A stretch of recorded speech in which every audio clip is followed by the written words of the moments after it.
معاشر المسلمين وجملة المؤمنين رحمكم الله، روي عن أبي هريرة رضي الله عنه أنه قال رسول الله صلى الله عليه وسلم: إذا حلت على صومك يوم الجمعة أنصت والإمام يخطب فقد لغوت. أنصتوا واسمعوا وأطيعوا رحمكم الله. أنصتوا واسمعوا وأطيعوا رحمكم الله. أنصتوا واسمعوا وأطيعوا رحمكم الله لعلكم ترحمون. اللهم صل على سيدنا محمد. اللهم صل على سيدنا محمد. اللهم صل على سيدنا محمد وعلى آل سيدنا محمد.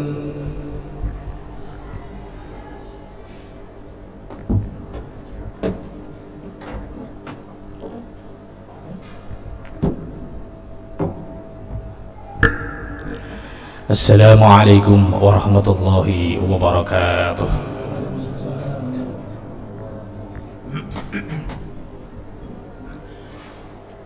Allahu Akbar, Allahu Akbar, Allahu Akbar, Allahu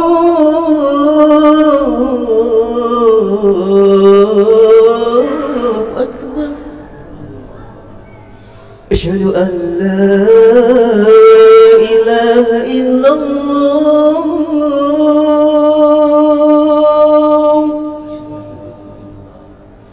أشهد أن لا إله إلا الله.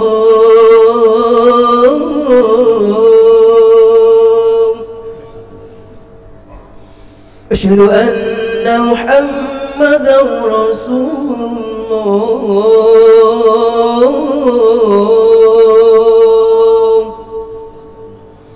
أشهد أن محمدا رسول الله.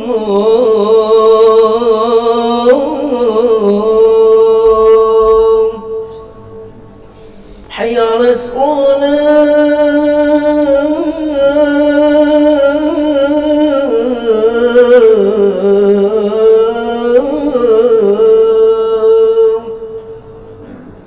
حي على الصلاة.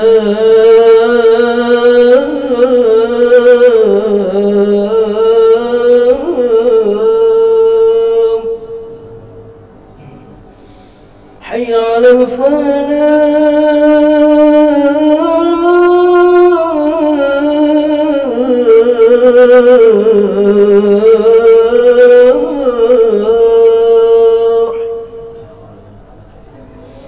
حي على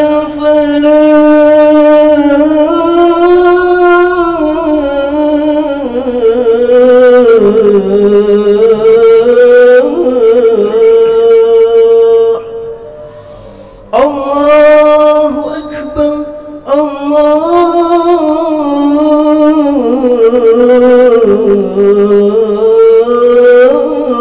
أكبر. لا إله إلا الله.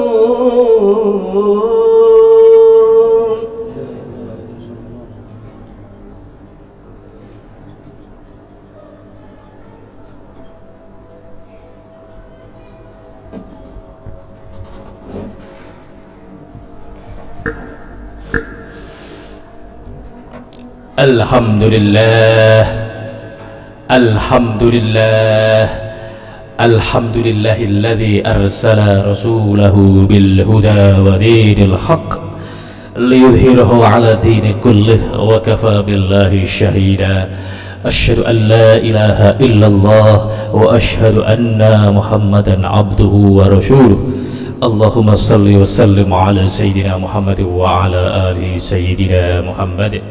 Ya ayyuhal hadirun, ya ayyuhal muslimun, ya ayyuhal mu'minun, ya ayyuhal muhsinun, ya ayyuhal mukhlisun. Ittaqullah, ittaqullah, ittaqullaha haqqa tuqatih wa la tamutunna illa wa antum muslimun. Qala Allah ta'ala fil Qur'anil azim. A'udzu billahi minasy syaithanir rajim. Bismillahirrahmanirrahim. wa idh qala Luqmanu li ibnihi wa huwa ya'iduhu ya bunayya la tusyrik billah inna syirka la dhulmun azim. Al-ayah. Sadaqallahul azim. Wa ba'du. Hadirin sidang jamiah Jumat yang selalu dirahmati oleh Allah Subhanahu wa taala.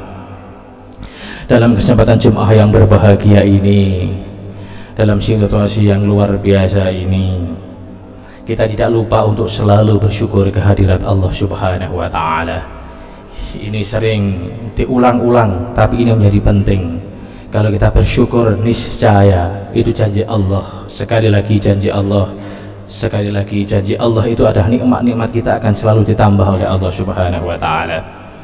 Moga-moga dengan bersyukur kita oleh Allah Subhanahu wa taala, kita semua, keluarga kita, jamaah kita bersama, khususnya Masjid An-Namirah, semuanya saja oleh Allah Subhanahu wa taala diberikan selalu tambah nikmat-nikmatnya oleh Allah Subhanahu wa taala, nikmat yang kualitas dan nikmat yang kuantitas, terutama nikmat tetapnya iman Islam dan meningkatnya iman selalu tumateng ngarsanipun Allah Subhanahu wa taala. Oleh karena itu, rasa syukur itu kita wujudkan dengan membaca hamdalah alhamdulillahi rabbil alamin. Salawat beserta salam kita hadiahkan kepada junjungan Nabi besar Muhammad sallallahu alaihi wasallam dengan hadiah salawat Allahumma salli wa sallim ala sayyidina Muhammad wa ala alihi sayyidina Muhammad. Hadirin yang dirahmati oleh Allah Subhanahu wa taala, di dalam setiap kesempatan kita selalu saling mengingatkan, diingatkan ini lalu salingnya ini gak hanya sekali, karena saling itu maka berkali-kali dan tidak jemu-jemu. Kita saling mengingatkan satu dengan yang lain, terutama adalah menjaga keimanan kita, menjaga iman kita agar selalu bertambah adanya. Bagaimana iman itu kita jaga? Salah satunya adalah dengan memperbarui benteng-benteng iman itu. Benteng-benteng iman itu apa? Salah satunya dengan selalu memperbarui keimanan kita yang luar biasa, agar benteng kita itu selalu semakin kokoh dan semakin kokoh. Kekuatan kebaharuan itu kita perbarui dengan membaca dua kalimat syahadat, asyhadu an la ilaha illallah wa asyhadu anna muhammadar rasulullah. Hadirin yang dirahmati oleh Allah Subhanahu wa taala, lalu beserta itu pula kita diingatkan adanya selalu untuk meningkatkan ketakwaan kita tumateng ngarsanipun Allah Subhanahu wa taala. Takwa yang bukan main-main, takwa yang totalitas 100% tumateng ngarsanipun Allah Subhanahu wa taala. Imtithalu awamirillahi wajtinabun nawahi. Dalam setiap situasi, kondisi apapun yang menyertai kita, kita selalu berusaha untuk bagaimana mematuhi apa yang diperintah oleh Allah Subhanahu wa taala, dan selalu berusaha untuk menjauhi apa yang dilarang oleh Allah Subhanahu wa taala. Hadirin yang dirahmati oleh Allah Subhanahu wa taala, di akhir tahun ini memang kita lalu berefleksi diri. Salah satunya itu ada sebuah cerita, mungkin sudah pernah diceritakan banyak orang, tapi hanya mengingatkan saja. Bagaimana ada kisahnya seorang Luqmanul Hakim beserta putranya, itu menjadi hal yang luar biasa. Suatu saat itu Luqmanul Hakim beserta putranya itu pas jalan-jalan di dalam kota. Lalu beliaunya itu beserta anaknya itu mempunyai seorang teman lagi yang namanya himar atau keledai. Suatu saat itu lalu beliau keduanya itu berjalan, menelusuri di jalan-jalan kota itu. Apa yang terjadi? Yang awal itu bagaimana Luqman itu lalu sebagai bapaknya itu adalah naik himarnya. Apa yang terjadi? Putranya itu adalah disuruh untuk menuntun, mengarahkan himarnya itu, mengarahkan keledainya itu. Apa yang terjadi? Di sepanjang jalan itu orang berkomentar, ini bapak kok nggak punya kasihan dengan anaknya. Masa bapaknya enak-enak naik di keledai, di himar, lalu anaknya disuruh untuk bagaimana jalan kaki beserta himarnya. Apa yang terjadi? Suatu saat akhirnya Luqman itu turun, lalu diganti putranya yang naik keledai atau himar itu, dan lalu Luqman itu yang nuntun di sepanjang jalan itu. Lalu jalan, setelah jalan apa yang terjadi? Itu juga begitu, orang banyak yang komentar lagi, ini anak kok kurang ajar, Bagaimana orang sepuh kok disuruh jalan sama khimarnya, nuntun anaknya kok enak-enakan di atas menaiki khimar atau keledai. Lalu apa yang terjadi? Begitu jalan lagi akhirnya turun. Masa turun itu akhirnya itu adalah bagaimana kedua-duanya naik khimar itu, kedua-duanya menaiki keledai itu. Di sepanjang jalan itu orang berkomentar lagi, ini orang kok nggak punya kasihan sama khimar, sama keledai. Khimar kecil kok dinaiki 2 orang ya. Akhirnya di sepanjang jalan begitu pula adanya. Yang terjadi komentar-komentar itu selalu. Akhirnya turun lagi lah yang namanya Luqmanul Hakim beserta putranya. Apa yang terjadi? Lalu Luqmanul Hakim beserta putranya itu tidak menaiki khimar, tapi jalan bersama khimarnya, jalan kaki bersama khimarnya di sepanjang jalan. Lalu apa yang terjadi? Orang komentar lagi, ini orang kok goblok, ini orang kok gak pas, mosok bawa khimar gak dimanfaatkan. Ini sebuah refleksi sebenarnya bagi kita. Sebenarnya kita itu kalau hidup itu nggak ada lepas dari komentar. Hidup kita itu dalam pandangan, tidak semua orang, tapi dalam sebagian pandangan orang itu ada yang selalu tidak pas. Dan manusia itu juga begitu. Kenapa manusia itu memang diciptakan itu memang untuk begitu. Senengane maido, senengane itu adalah berkeluh kesah dan lain sebagainya. Maka dalam sebuah ayat disebutkan khuliqal insanu halu'an, bahwasanya manusia itu selalu berkeluh kesah dan manusia itu selalu mencari kelemahan-kelemahan yang lainnya. Maka dikatakan dalam sebuah ayat yang lain itu wala yaktab ba'dukum ba'du dan lain sebagainya. Itu jangan sampai yang lain itu adalah bagaimana merendahkan dan lain sebagainya dengan sebagian dengan yang lain. Tapi memang sifat manusia itu begitu. Maka dalam perjalanan hidup kita, refleksi tahun itu adalah bagaimana kita itu nanti tidak lepas dari komentar-komentar. Apapun yang kita lakukan itu, walaupun itu dalam tanda kutip itu juga sudah dianggap benar, itu maka juga tidak lepas dari komentar-komentar itu. Oleh karena itu ini adalah sebuah refleksi. Maka Luqman itu salah satunya lalu berpesan kepada putra yang saya sebut tadi, wa idh qala Luqmanu li ibnihi wa huwa ya'iduhu ya bunayya, hei anakku, la tusyrik billah innasyirka la dzulmun adzim. Dalam perdebatan komentar itu, pesannya Luqman yang pertama itu adalah apa? Bagaimana kita selalu menjaga tauhid, bagaimana la tusyrik billah, jangan sampai kita lalu bersyirik kehadirat Allah Subhanahu wa ta'ala. Ini dosa yang tiada ampunnya.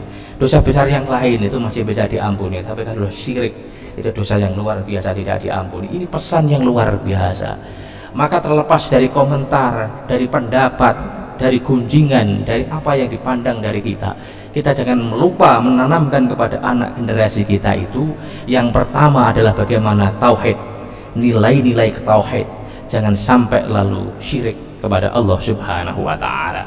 Hadirin yang dirahmati oleh Allah Subhanahu wa ta'ala, maka pertama kali kita diberikan nyawa ini, kita itu lalu bagaimana selalu diawali dulu dengan bagaimana doa-doa yang diawali dengan nilai-nilai tauhid. Sejak di kandungan memang terlepas dari perdebatan juga, ada yang di dalam, ada yang namanya telon-telon cara wong Jawa, itu adalah bagaimana diiringi dengan doa-doa yang menanamkan nilai tauhid.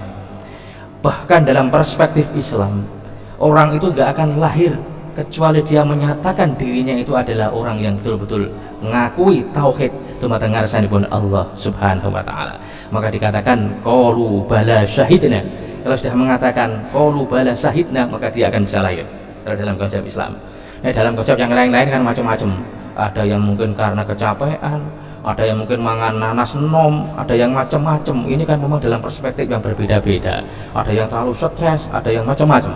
Tapi yang jelas Islam itu menggariskan kalau sudah dilahirkan, dihidupkan di dunia ini, sudah menyatakan dia itu adalah menyatakan iman, percaya dumateng ngarsanipun Allah Subhanahu wa ta'ala.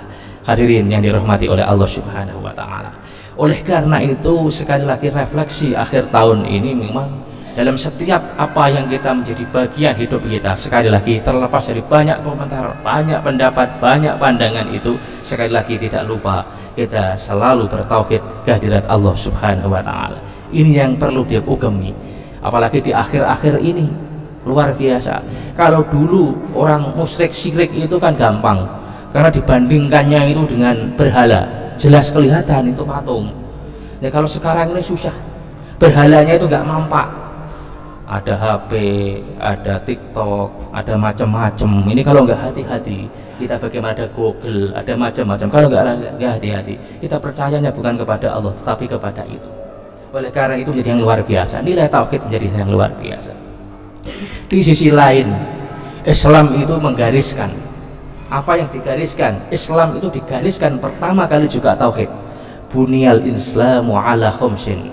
Asyhadu an la ilaha illallah wa asyhadu anna Muhammadar Rasulullah wa iqamis shalah wa ita'iz zakah wa shaumir Ramadan wa hajjul baiti man istata'a ilaihi sabila. Al-hadits atau kama qala.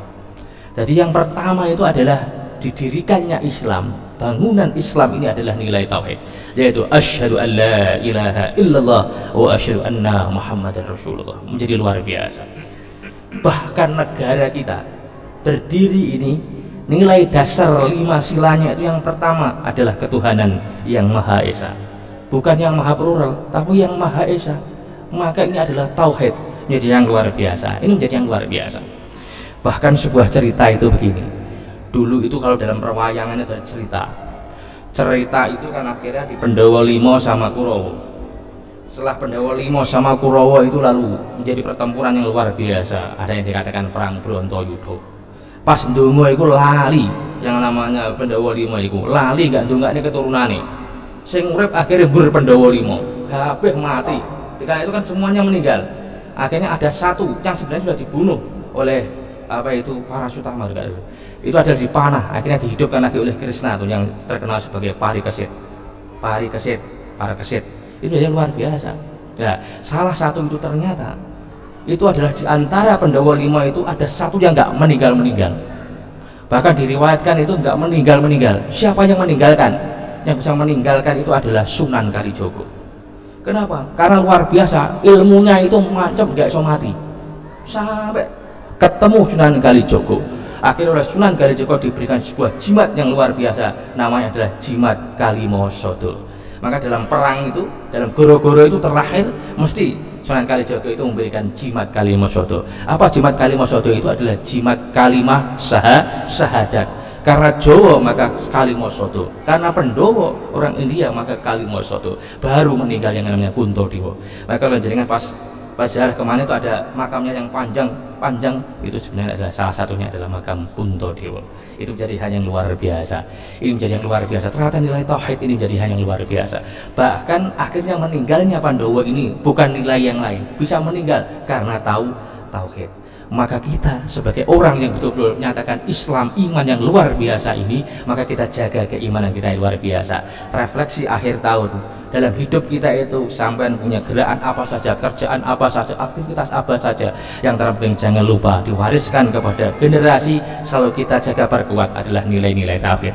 Keimanan kita dumateng ngarsanipun Allah Subhanahu wa taala. Semoga kita perbaharui lagi iman kita dengan 2 kalimat syahadat, asyhadu an la ilaha illallah wa asyhadu anna Muhammadar Rasulullah.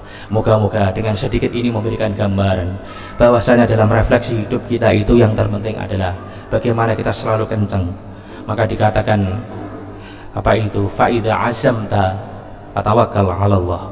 Kalau kita sudah betul-betul berkeinginan kepada sesuatu, kita tidak lupa untuk menyandarkan tawakal dumateng ngarsanipun Allah Subhanahu wa taala. Ini adalah nilai tauhid yang luar biasa. Moga-moga akhir tahun ini cocok dengan semangat akhir tahun, menjadi dapat akhir tahun yang husnul khotimah. Hidup kita nanti semuanya kita, keluarga kita, keturunan kita dijaga oleh Allah Subhanahu wa taala, hidup dengan husnul khotimah, hidup dengan menjaga nilai tauhid, diawali dengan nama Allah dan diisi dengan nama Allah dan diakhiri dengan nama Allah Subhanahu wa taala. Sekali lagi dengan itu moga-moga hidup kita ini bersama sekali lagi oleh Allah Subhanahu wa taala diberikan kekuatan iman yang luar biasa, kekuatan tauhid yang luar biasa, dilindungi dengan kekuatan tauhid itu, dan akhirnya kita dijaga, diberikan ridho oleh Allah Subhanahu wa taala. Fadkhuli fi ibadi wa dkhuli jannati, digolongkan kepada hamba-hamba Allah dan dimasukkan pada surganya Allah dengan penuh ridho, dengan kita diawali, dengan proses diakhiri, dengan kita bahagia sugih fid dini wad dunya wal akhirah. Amin amin ya rabbal alamin. A'udzu billahi minasyaitonir rajim. Bismillahirrahmanirrahim. فأقم وجهك لدين حنيفا فطرة الله التي فطر الناس عليها لا تبديل لخلق الله ذلك الدين القيم ولكن أكثر الناس لا يعلمون. بارك الله في القرآن العظيم ونفعني بما فيه من الآية والذكر الحكيم وتقبل مني ومنكم تلاوته إنه هو السميع العليم وقل ربي اغفر وارحم وأنت خير الراحمين.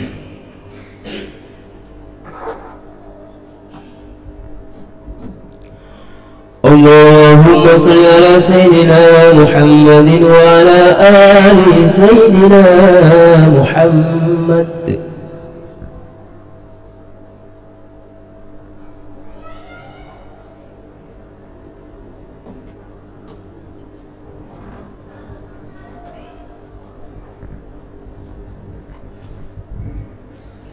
إن الحمد لله نحمده ونستعينه ونستغفره ونعوذ بك من شرور أنفسنا ومن سيئات أعمالنا من يهد الله فلا مضل له ومن يضلله فلا هادي له. أشهد أن لا إله إلا الله وأشهد أن محمدا عبده ورسوله.